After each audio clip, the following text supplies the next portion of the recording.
Good morning. Good morning, bro. How you doing? Good. We're going a little bit running behind here.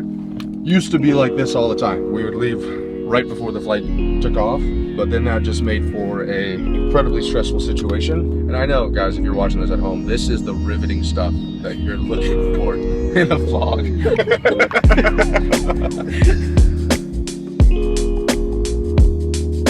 Welcome to the vlog. This is going to be a really interesting one because in this vlog I'm going to be proposing to my longtime girlfriend of 4.5 years, and we're going back to our hometown.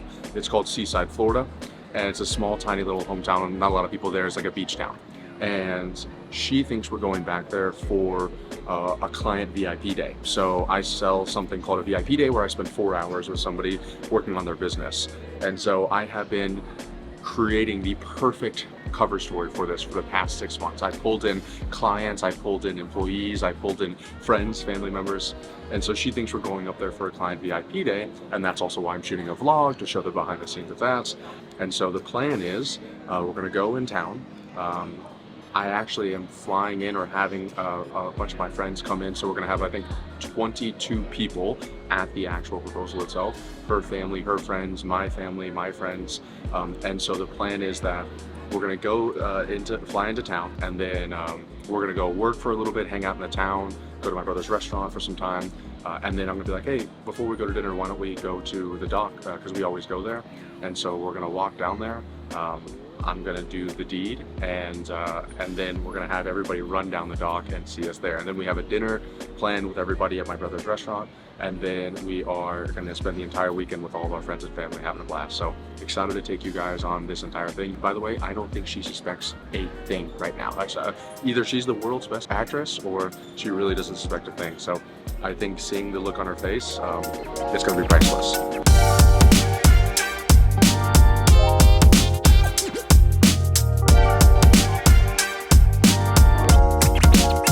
We just left the airport.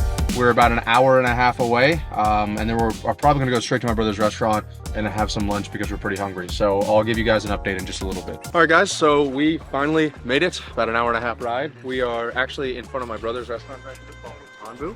We're about to get some lunch here, do a little bit of work. My girlfriend's parents own the local gym in the area, which is about 100 feet that way. So our typical tradition is eat some lunch, get some work done, get a workout in, and then we go on a walk on the beach. And then we'll show you guys tonight we're doing dinner at my brother's restaurant. So the sunset's gonna be perfect, which is exactly where, that's what I'm proposing. She doesn't know a thing. Literally so good.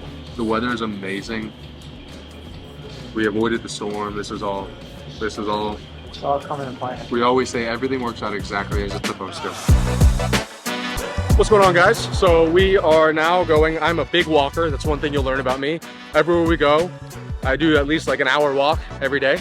So right now we are just finished lunch. We went to go see her mom at the gym that's like right next door to my brother's restaurant. And we're actually headed down now to an area called Grayton Beach. We're gonna go show Chris, who's never been here before, around and show him the houses there. And then we're actually gonna take you guys to the most beautiful beach in the world.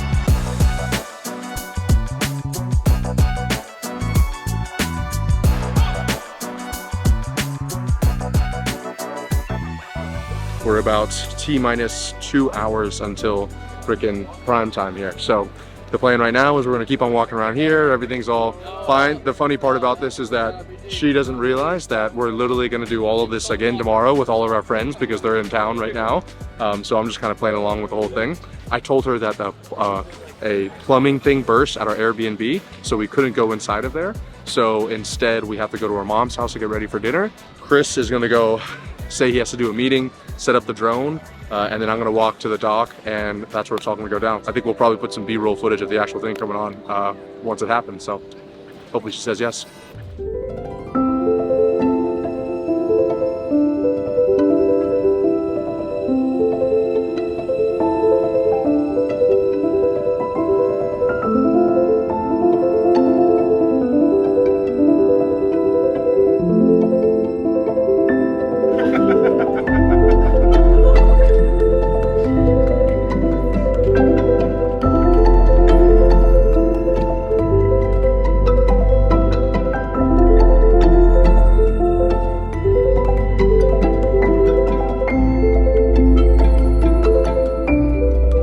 All right, guys, so my nerves are shot. I'm literally exhausted. That was one of the most difficult things I had ever done. Long story short, it went literally perfectly. It could not have gone any better. It's a huge shout out. I like roped in family members, friends, employees, like everybody we ever knew was doing a little piece of it. And I think that's really what made it so special. And she said she had no idea. She said yes, obviously. And we're about to do a private chef's tasting. It's a dinner here. It'll be like 6 courses. And then I rented, like I said earlier, I'd say like a 6,000 or 7,000 square foot house on the water about 5 minutes from here. And I surprised Lauren with having all of our friends staying there. So this weekend's gonna be epic, and I'm excited to take you guys along now that I'm a little bit calmer.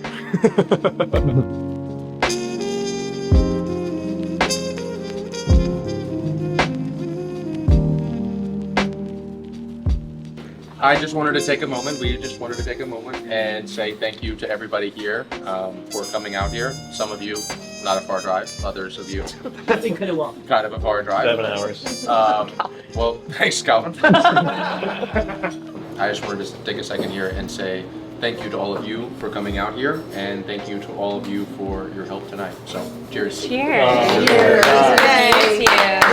To Ravi and Lauren. Cheers.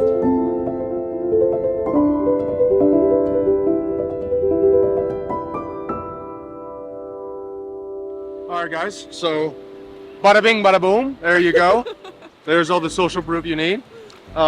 So yesterday was probably one of the most intense days of my life. We get to our hometown. I know that we're gonna be at the dock. We're supposed to be there at 5:30.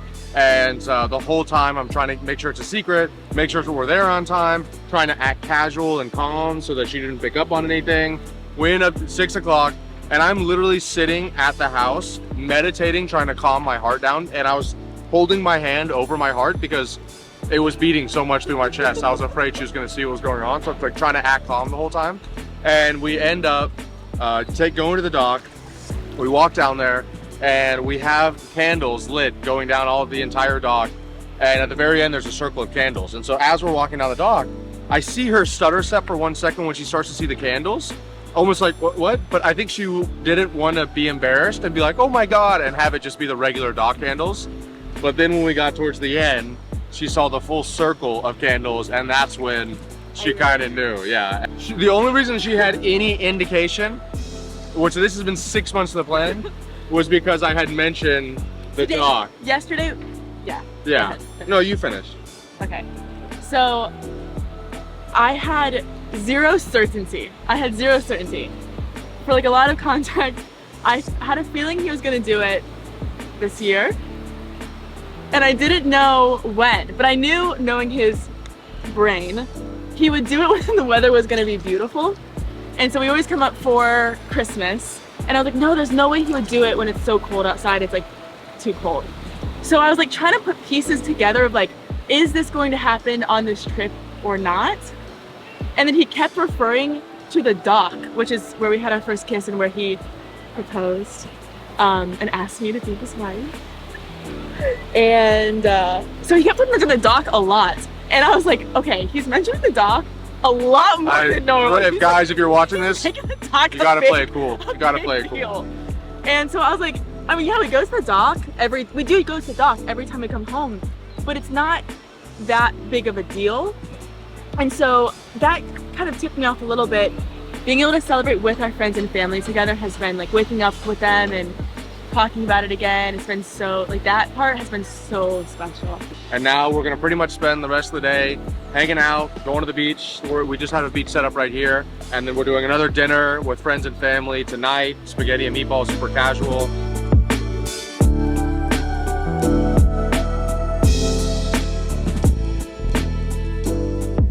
Making some dinner. We just saw an amazing sunset. We spent the entire day at the beach, came back in. Now we have almost everybody that was there last night for a really casual. Last night we did the fancy dinner. Tonight's a super casual dinner. The girls are making some homemade spaghetti and meatballs, garlic bread.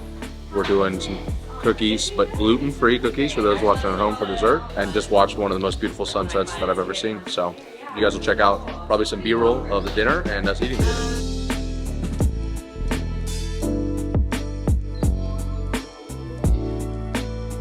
So I want to take a second here and talk about what I feel like is appropriate for this vlog, and that is dating, marriage, and entrepreneurship.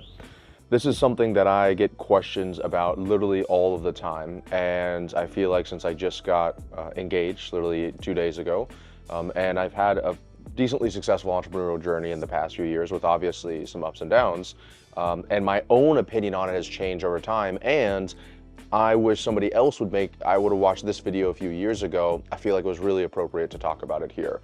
Let me preface all of this by saying that I am no dating coach. I am not a relationship expert. I'm just gonna talk about my own personal experiences and the things that I tell my clients or even my friends or close family. So the first thing is that I hear a lot of guys, a lot of men talk about there's no great women out there, especially younger guys, somewhere between 22 and 30. And it always pains me to hear that because, first of all, I believe that you get out the universe for what you put into it. And so it's almost like all of these men are expecting to have amazing women just fall in their laps. And what I always tell people is that you need to be a great man in order to attract a great woman. And so if you, instead of spending all your energy, which is what I used to do in college and in high school, I spent all my energy going out trying to meet great women. What really was a difference in where I met who's going to be my future wife was that I ended up deciding, you know what, let me focus on making me a great man, and by me becoming a great man, I will be a magnet to great women. And so you right now may think, well, Ravi, I am a great man and I can't find a great woman. Well, then you might need to ask yourself, are you really a great man? Because I think what society defines as a great man could be somebody who has a lot of money and you drive fancy cars and you go on fancy vacations. If you asked me a few years ago, that's what I would have thought a great man was.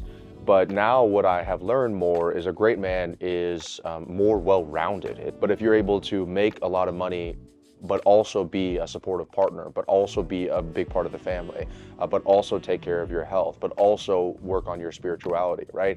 But also work on yourself. If you can do all of those things together, in my opinion, once again, I'm not an expert, I think that makes you closer to being a great man.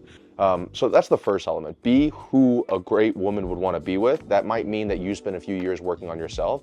And also don't think that a great man is just money driven. A great man should be, in my opinion, should be all encompassing. The second element I want to talk about is that there's a great quote by Tim Ferriss, and I think he quotes it from someone else, but he's like, have loosely held strong beliefs, right? And so my idea of what dating was, what engagement was, and what wedding was or is, has drastically changed over the past few years, and that's a lot of it is attributed to Lauren, my future wife. And I thought that I knew exactly what wedding was supposed to be, who I wanted. So I'll give you a few examples. So first of all, I thought I didn't want to marry until I was like 40 years old. I thought I didn't want to have kids until I was 45 years old. I thought that I wanted a woman who was like an entrepreneur, who was grinding and hustling just as hard as I was. These are all the things that I kind of thought in the very beginning. And I also thought, and this is literally word for word what I told Lauren when I first started dating her, I said, you are number two and my business is number one. Those are one of the first things I told her, and I told everybody at that time that you were number two, my business is number one. And some people could argue maybe I wouldn't be at where I was today if I had done it, but the point of it being is that I was so certain that like marriage, and that was just like something you just had to do. And over the past few years, I've actually slowly realized that in my own personal opinion, love is the reason why we're put on this planet. And so to be able to love somebody else and to be able to receive love and be able to serve somebody else, that's the reason why we're on this planet. And so to me, business has gone from like my sole focus and every single thing I do is just business, to business is a way that I can share more love with the world, that I can love my girlfriend, that I can give her and our future kids the life that I think that they deserve and that I would want for myself. But if you told me all of this a few years ago, that I was going to be getting engaged at 30 years old, talking about having kids in the next 3 to 5 years, I would have told you that you were insane. Because once again, I thought that all of this was like, you just had to do it and it's just, let's just kick it down the road as much as possible. Sharing your successes with somebody else, giving them the life that you think that they deserve, serving them in that way, that is the most, loving them that way, that is the most rewarding thing that I've ever done in my entire life. And it goes the same with, doesn't have to be a significant other, it goes the same with family. You know, I've been really fortunate to take care of my family, take them on trips, pay for things for them, I take care of my mom's rent, and that all means way more to me than any of the material things I buy. And don't get me wrong, I love my cars and my boats and my planes, and all that stuff is awesome. But once again, I'm talking about there's totally different levels to all this stuff. And I think I'll wrap this up with the final piece about the actual, when you're with somebody, whether you find somebody, you're currently with somebody right now, like how do you know it's the right person? And the truth is, I hate that I'm going to say this because it's going to bother a lot of you, but you just kind of know. Like I was with a bunch of previous girlfriends and other people before I found Lauren, and that was, I had always had that strongly held belief that, oh, I don't want to get married, you're number two, blah, blah, blah. And it wasn't until I realized that this person I was with, and every day in every single way, was making me a better man, that I was like, this is the woman that I want to marry. It wasn't like it just happened one day and I woke up and I decided it. It was like a slow, almost compounding effect over time. To me, it's the actions that you take every single day, showing the other person that you're committed to them and you're committed to serving them. And that's what I've been doing with Lauren for the past 2 years.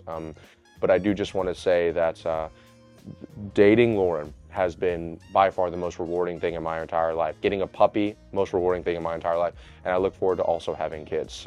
And so I recommend that you, if we just recap really quickly, make sure you're the man that can attract an amazing woman. Make sure that you're going where amazing women are and not going to where not so amazing women are, if you know what I mean. And in addition to that, have strongly held loose beliefs. Be ready to change. Understand that you don't know everything, and understand that if you found the right person, slowly over time, their love could compound, and you might go from, I never want to get married, and I want this kind of woman, to realizing that was totally wrong. And if you're open and willing to change, it could change your life.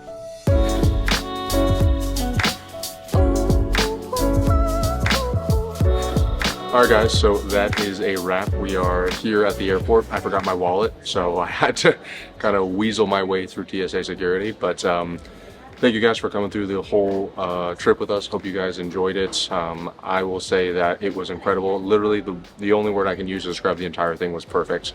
All of the planning, all of the meticulous asking of friends and family members to do favors and all that stuff, it all went off without a hitch. One of the things that I say in my life manifesto is that one of the things I enjoy most in this world is spending quality time with friends and family, and this weekend was a perfect example of that. I didn't even open my computer or really my phone even one time. And to you, Lauren, the love of my life, my future wife, thank you so much for letting me lie to you for the past 6 months. Thank you for honestly trusting me enough to believe everything that I was saying leading up to this, and I can't wait to spend the rest of my life with you. So I love you so much, baby. And for everybody watching the vlog, make sure you like it, go down below and comment and let us know what you think, and subscribe because we're gonna put out more vlogs like this. So I'll see you guys in the next video. Peace.